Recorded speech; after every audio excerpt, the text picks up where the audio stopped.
So it can be an emotional tension that causes a tissue tension. So what an emotional tension might be is like your 18-year-old told you, gosh, mom, you're not very pretty. You used to be prettier. And you're like, oh my gosh, you're emotionally like distraught. Or it could be a physical trauma, tripping in a heel and twisting an ankle and some adhesions created around that. It can be also like a surgery where they're cutting through the skin and that's an automatic scar or an adhesion in that, right? Okay. Or it could be misuse and overuse. And this is a big one. Please put on your listening ears. It is your misuse and overuse. Mm.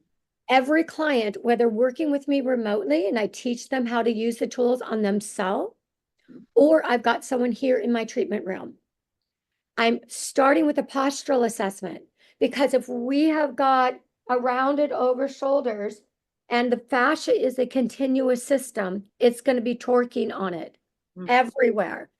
As you said, I've got C-section. I feel it's not restored and there's still problems in that area.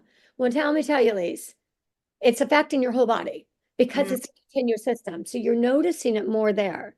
And it is going to be more concentrated there, right?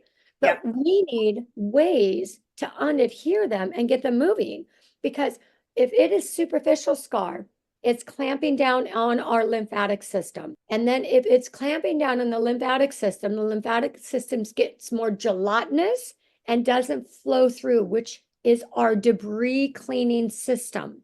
So then it pushes down further into the deeper layers of the fascia, and then we just get these blocky built. Some people think, oh, this is the size of my hips. This is the size of my saddlebags. This is the size of my calves.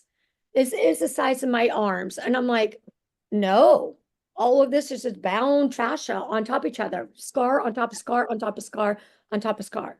Wow. And it gets like bulky and thick. And like I didn't have an ankle. My thighs and my calves and ankles were all the same size. Look at this. I'm able to do a pretty thin leg now and sculpt that for myself. But that even doesn't even tell you, like, I got rid of plantar fasciitis for 2 years by helping the health of my fascia. Now, the one thing you said, what can my people at home do? Well, Yes. we can always start with a good prayer, and we can always start by leaning into trusting that our body, once we give it a little love, can go back to its innate wisdom and help ourselves. Okay.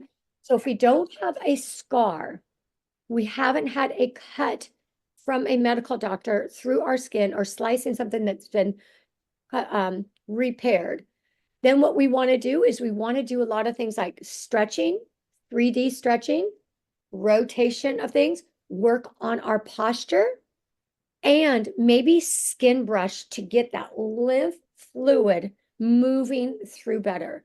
Those are 3 easy things that people can do in their homes every day right now.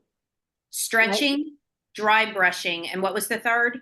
Posture, working on the Posture. Working posture. on posture.